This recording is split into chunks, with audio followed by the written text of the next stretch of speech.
so I got my nap in. I'm exhausted still, but I got my nap in. I still didn't do everything I wanted to do, and I have not fixed anything else to eat since my breakfast, and I got to do that.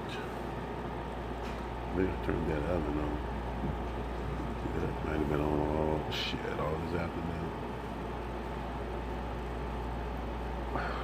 I'm just tired.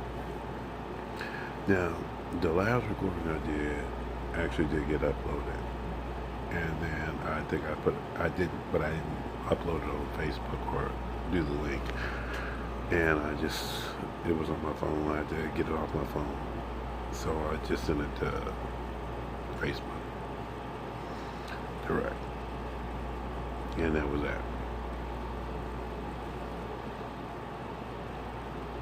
I talked about all kind of shit. All I do is talk about shit. Now, I'm still trying to get this shit out of my system. It's not as bad as it was, but it's not nearly what I need it to be. I need to go. My father is funny.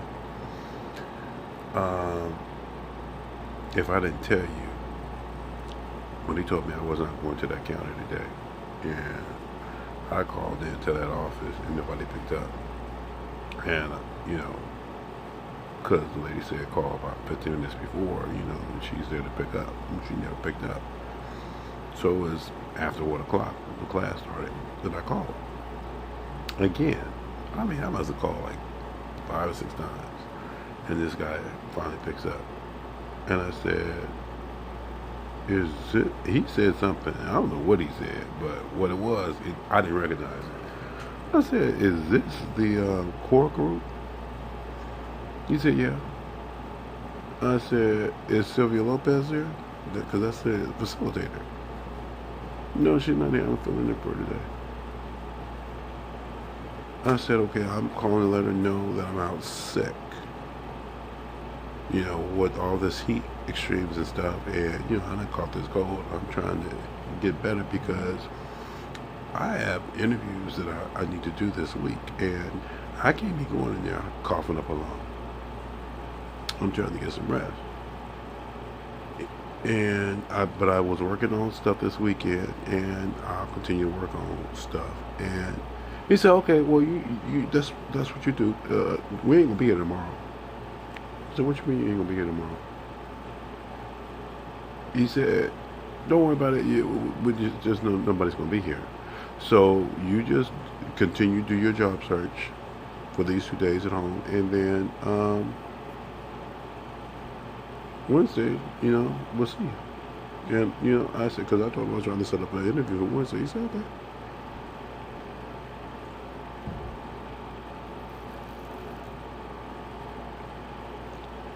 I don't know who that man was. It was not the man who was the supervisor.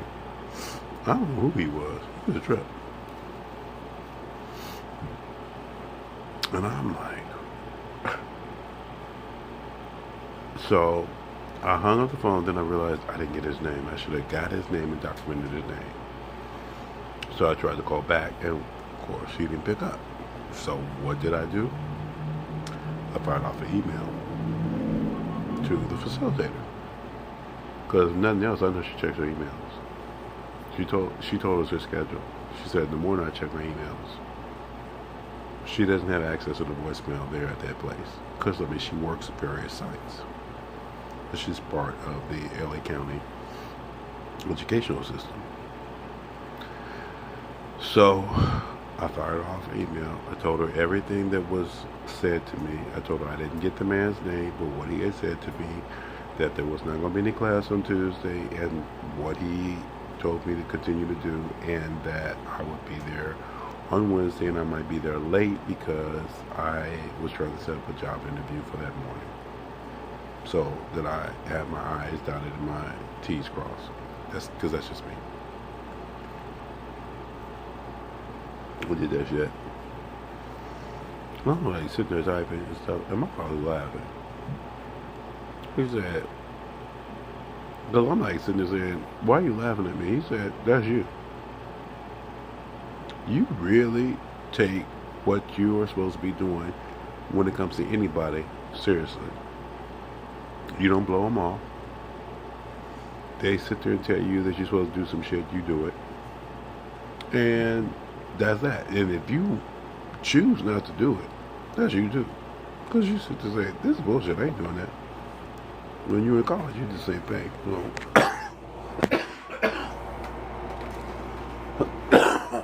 Shit.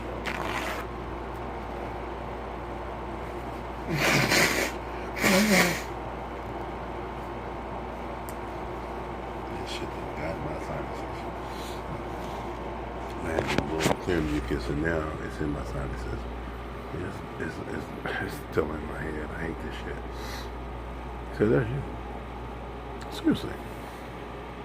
If a professor, I didn't give a fuck what grade they gave me. If I thought what they were doing was bullshit, I was not going to do it, and I did not do it. And I just took the hit.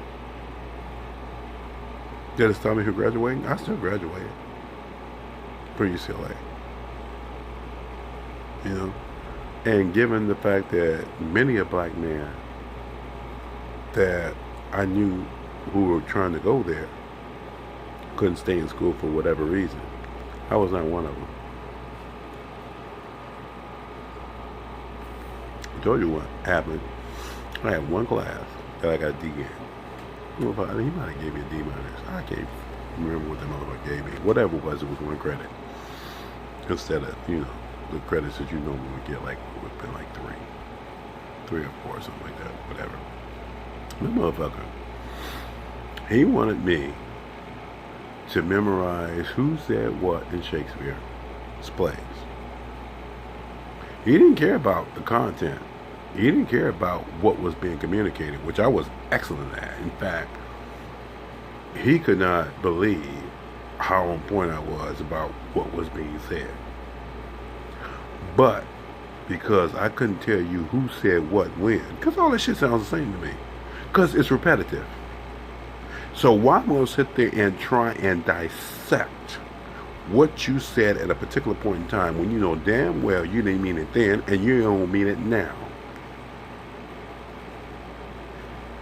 And I had jokingly said to him, I'll probably be one of those students you give a D minus. He told me I'd take the class again. I told him, I said, fuck you, I ain't taking this class again. I took it for a grade, which means I got a credit, which means I didn't do a pass, no fail. Which means I did not fail the class. It satisfied a requirement.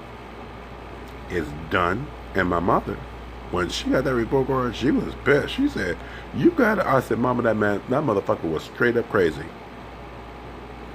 And he is not going to stop me from graduating. And I graduated on time. I ain't thinking about them people. I told you, see, you people. And then when I say you people, I'm talking about, see, black people don't like that term. You people. You people, coming from all walks of life, buy into a system and think because that system that you bought into is supposed to work, that it's working, and that shit ain't working. That shit is fucked up. You don't know intelligence when you see it. You have more stories out there about people who did not buy into that system, who have been more groundbreaking than you ever will be, as you have told the line. You trifling asses, pieces of shit.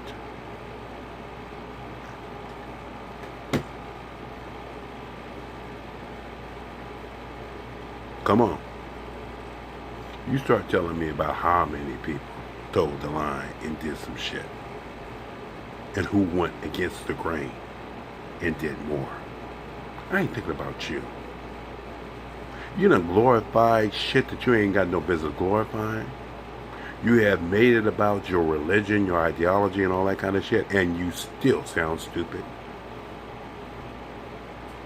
The very people that you sit there and say are retarded, and I'm talking about people like Donald Trump or Mike Pence, they are sitting there, I mean, seriously, they playing on you about religious ideology that was supposedly theirs. But the thing is, they live better than you. And they think about you. They say they fighting for you, but they ain't fighting for you. They ain't think about you. I told you, y'all got problems. The hate humanitarianism is an uprising. You don't see it. I did. I'm not sitting there inciting you to riot. You gonna do that anyway. Because right now, you pissed. Pissed about everything. You said, we got a homeless crisis. Yeah, you do. It's not just in California. I'm posting shit in California. Miss Maggie posted shit in New York. There's shit all around the world that's being posted. And then you got global warming. You got wildfires. Tornadoes, hurricanes, tsunamis, earthquakes, flash floods, mudslides. I mean, seriously. And then you just got people just straight up stupid trying to take a selfie on some iconic structure, and then they fall off. And then you sit there saying, oh, I ain't up there trying to take that picture. Then you got the bears coming down out of the mountains. This is the same bears that attacked the man and his dog. They tranquilized the mama bear. The baby bear ran up the tree. They finally got the baby bear to come down. They took him somewhere and relocated him. They didn't euthanize him. They said, well, the bear was just protecting his cub. Oh, they had that much compassion. Oh, don't be a person of color trying to protect your child, because then they're going to shoot you and you're just going to be dead. But the bear, oh, you know, the bear, oh, it's so cute. Whatever. Took that bear somewhere, and that bear now in somebody else's neighborhood. That's what they said in the news today. That shit was just terrible. They said that bear was in somebody else's neighborhood. What, you think bears don't walk? They got 4 legs. They walk. They're looking for shit. They're looking for food. They're looking for everything.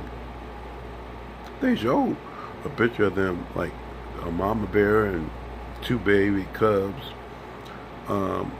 Basically, the lady turned on the sprinkler system, and the bears was like, the babies were intrigued by the sprinkler system. The mama was less than impressed. There was all kind of shit in their yard. But you taking footage of it. I told you, see, y'all stupid.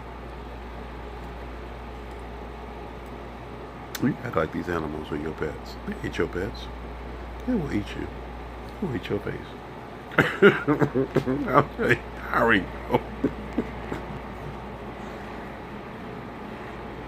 The girl who had her leg amputated and she lost some fingers on her hand and stuff, and the father saved her and stuff, and the shark attack, she thought about, well, a shark are good people too. First off, a shark is not a person. A shark is a shark. Your ass was in the water, and that shark bit down on you. So basically, and y'all talking about how courageous she is. I mean, she's stupid. The shark are not people. I cannot do this.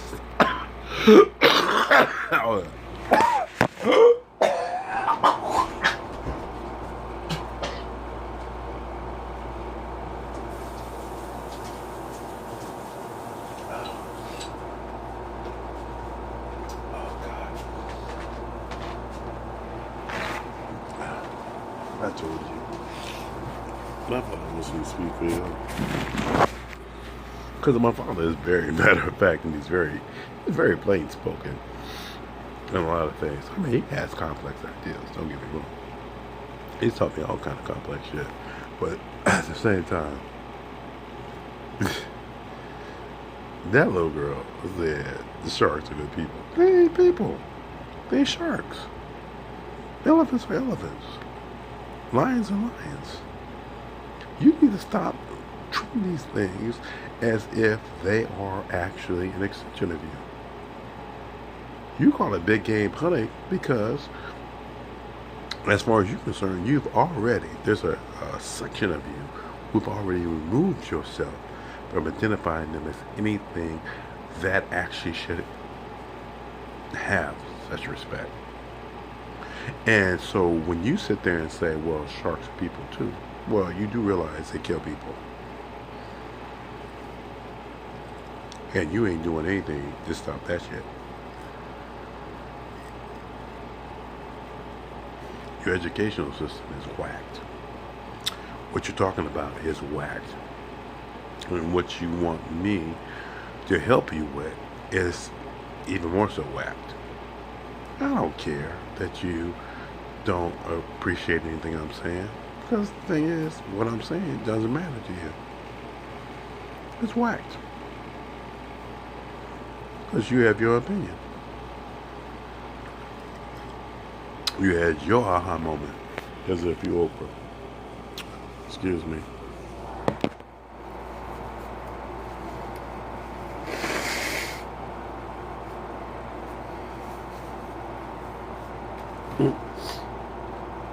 Now we brought up Oprah.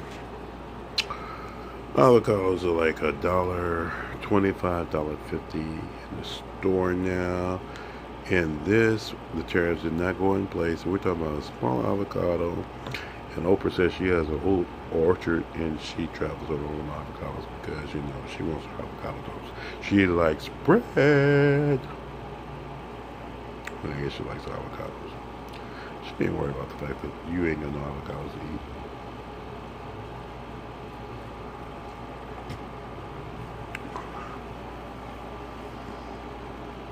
Jon Stewart, bless his heart.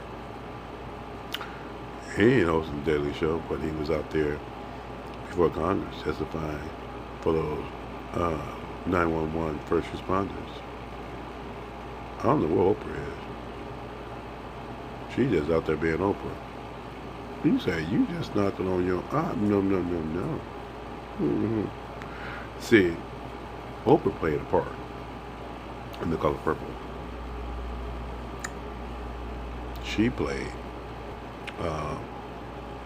what was her name? She wasn't Celie. That was Whoopi Goldberg. She wasn't Suge. She was Harpo's woman. But her name eludes me now. Because she thought she could take home the man. Because you told Harpo to beat me. That's what she said. Because see, Suge and said, beat her. Because that's all she knew. She got beaten. And then she went up there and said, you told Harpo to beat me? She says, had to fight everybody. All her uncles, her cousins, whatever. She fought everybody. And up to that point, she came out victorious. See, she was only fighting niggas. Until she had to fight something that she was not going to get away with. And that was a white man. And his bitch. And they beat her down. Blackened her eye. Almost put it out. Mm-hmm. And she was sitting there humble, asking for something. She played a part. She lives that part.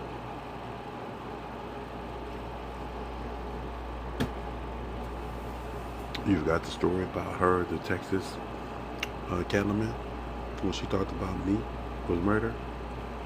They took her to court. She said she ain't doing that shit no more. That's part of the reason why she won't run for law. Or, call it politics. She won't have any part of that. So that shit was tiresome. She'd rather sit there and tell you about what she grew in her garden and sit there and just be queen bee. Oh, you Oprah. Because, see, right now, she's riding high on the horse. Right now. See, you don't know what I know about Oprah. Just like you don't know what I know about Tyler Perry. See, you can actually think that I just throw their names out there willy-nilly. My father had to bring this shit up. And he had to tell me why he had a problem with them. You don't have a problem with them. But you think God doesn't have a problem with you. But at the same time, your world is going to hell in a handbasket. And you got Donald Trump as president. And I know that you're excited that Joe Biden's polling was up. Yeah, I get excited too.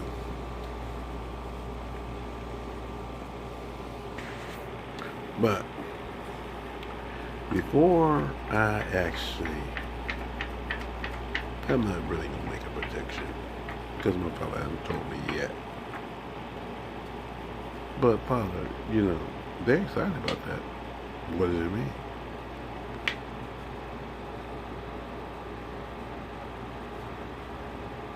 Oh, see, you think there's a victory on the horizon that's coming for you from him, that he's going to deliver something better.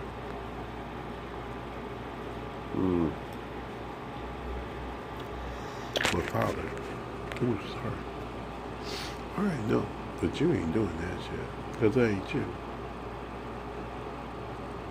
No, yeah, I know what you're saying, but they seem to think that they know something better. You sit there and say you know what's going to happen. I mean, that's polls and shit is predicting all that kind of shit. I remember Barack, his re-election. The first one I voted for, the second one, I was up there in Pittsburgh. I couldn't vote. And I was asleep. Because I wasn't registered and all that kind of shit. And I'm asleep, and all of a sudden I saw all these red states turn blue. That's all I saw. That's what he showed me, a map of all these red states turning blue. I was like, oh, okay. Which meant that Barack had won, but at the same time, I was like, oh, they know. So the next day, because I went to my neighbor's house to get the newspaper, after she was through with it, and I said, well, who won? And my cousin looked at me like, are you living under a rock? Barack won by a landslide. Wow, really? It's the same thing like with Donald Trump. Donald Trump he didn't win by a landslide, but I knew he was going to win.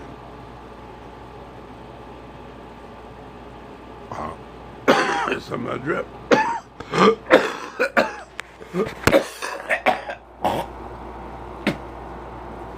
I cannot.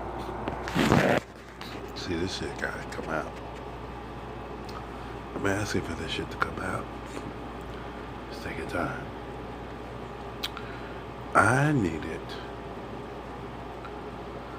I was like, Father, don't tell me you're gonna put that motherfucker in office. But then he did, and I know he did. I don't know why he did it. I mean, I'm looking at it. And Sarah Sanders, she needs to just go somewhere and just don't even write a book. They just stay incognito for a couple of years.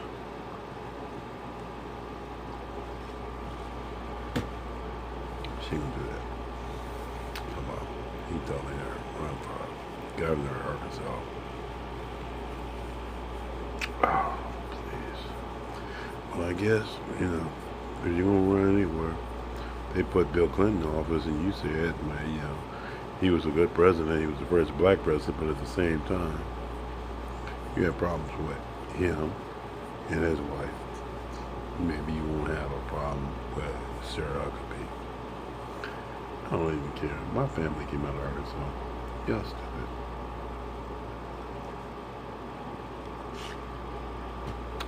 3, 2, 1. Why are you doing 3, 2, 1 again? You're doing that countdown. I ain't doing that countdown. Yeah, it's not a number you wanted me to play. But I've seen it come up on the Daily 3 twice in a very short span of time. He is getting ready to do some major damage where this planet is concerned. He ain't gonna spend much time with y'all because the thing is he don't have to. All you gotta do is set the shit in motion and then go. He said, then I'll put people in place and they need to consult with me. They can because they have that kind of mind. And the rest of you, y'all just gonna be stupid. And you gonna sit there and go, well, I'm just going to my own spiritual advisor if I do whatever you want to do. Nobody cares. Bye. I need to fucking okay. And he did that. When I called into that office and that man told me, he said, get rest, feel better. Tomorrow we have no class anyway and all that kind of stuff, and he wouldn't tell me what it was all about. That's 2 days of rest. My father, he said you need rest because I took time out to work for him this past weekend, and that's energy. And it's like I'm exhausted. And he said, well, you still on the phone talking. Why are you not resting? Because I made him a promise, and he know that. He said, you are trying to burn the candle at both ends. You're trying to do for me, and at the same time, you're also trying to do what the devil wants you to do. And the devil is an asshole. The devil has rules and stuff, and tells you how you're supposed to live your life and all that kind of stuff. And your friends are more in league with the devil than they're not in league with you.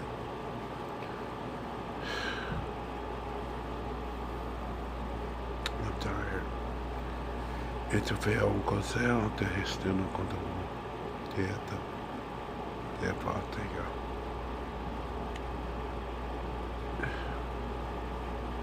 You said one quote. Where's it at?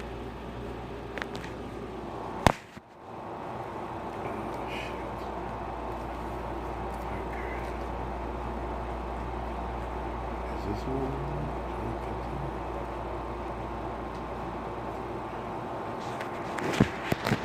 Alright, I'll open this little Gideon Bible, John 15. I am the true vine, and my Father is the vine dresser. Every branch of me that bears no fruit, he prunes away. And whatever bears fruit, he prunes so that it may bear more fruit. You are already clean through the word that I have spoken to you. Remain in me, and I in you, just as the branch cannot bear fruit by itself without staying on the vine, so you cannot without remaining in me. Oh, fuck. My sinus is out. I'm tired of wiping this shit. Okay. I am the vine, you are the branches. He who remains in me, and I in him bears much fruit, for apart from me you can do nothing. Whoever does not remain in me is thrown away as a branch and withers. People gather such branches, throw them into the fire, and they are burned. If you remain in me, and my words remain in you, then you may ask what you wish, and it will be done for you. My Father is honored in this, that you produce much fruit. Then you will be my disciples, just as my Father has loved me. So I have loved you. Continue in this love of mine. You remain in my love if you keep my commands, just as I keep my Father's commands and remain in his love. I told you, it's not easy work. I talk these matters over with you so that my joy may be in you and your joy may be made complete. This is my command, that you love one another as I have loved you. No one is greater love than this, to lay down his life for his friends. You are my friends if you do what I command you. I no longer call you slaves, for a slave does not know what his master is doing. Oh, God. This is John 15. And I'm still wiping snot out of my nose. But I have called you, friends, because I have acquainted you with everything I heard from my Father. Pay attention. I have called you my friends because I have acquainted you with everything I heard from my Father. Which means when my Father tells me something and he says, now share that, I share it. I ain't thinking about you if you think that I am not my Father's son. You have not chosen me, but I have chosen you and appointed you to go out and produce fruit, and that your fruit should be permanent, so that whatever you ask the Father in my name, he may grant you. This is my command to you. Love one another. If the world hates you, you know that it hated me first. Are you confused about that? Because there are a lot of people out there that hate Christ, and at the same time claim that they are also servants of Christ. If you belong to the world would love its own, but because you are not of the world, and I have selected you from the world, therefore the world hates you. Remember what I said to you, a slave is not greater than his master. If they persecuted me, they will persecute you. If they observe my word, they will observe yours. Not my word, they will observe yours. But they will do all this to you on account of my name, for they do not know the one who sent me. Had I not come and spoken to them, they would not be guilty. But now they have no excuse for their sin. He who hates me hates my Father as well. You understand? You are already sitting there saying that you cannot serve the Father of Christ. So, therefore, how are you going to use something that is of his to sit there and justify your stance? As you sit there and say, well, Jesus loves me. No. You actually turn your back on everything Christ taught, much less what God taught, and at the same time you call yourself studied and approved. In whose eyes? And I've not accomplished the works amongst them with no other ever accomplished, they would not be guilty. But now they have seen and have hated both me and my Father. But they have done this so that they excuse me. So they have hated me both and my Father. But now they have seen and hated both me and my Father. But they have done this so the saying in their law might be fulfilled. Now, that's their law. They ain't got shit to do with God's. They hated me because they hated me without just cause. When the Helper comes, who will I send from you? From the Father, the Spirit of truth, who comes from the Father. He will testify regarding me, but you too will testify, for you were with me from the beginning. So, John 15, I'm going to post that. I'm tired. It's going to be the New International Version. And I'm just going to post it, and you figure out where you stand. I really don't care. I told you, I'm sitting there coughing, and every time I sit there channeling energy, I deplete energy, which is supposed to be healing energy, that I'm taking in to feel better about myself. That's why he had to give me another day, because he knew that I was going to just continue working for him. Okay. You have a good evening. I'm tired.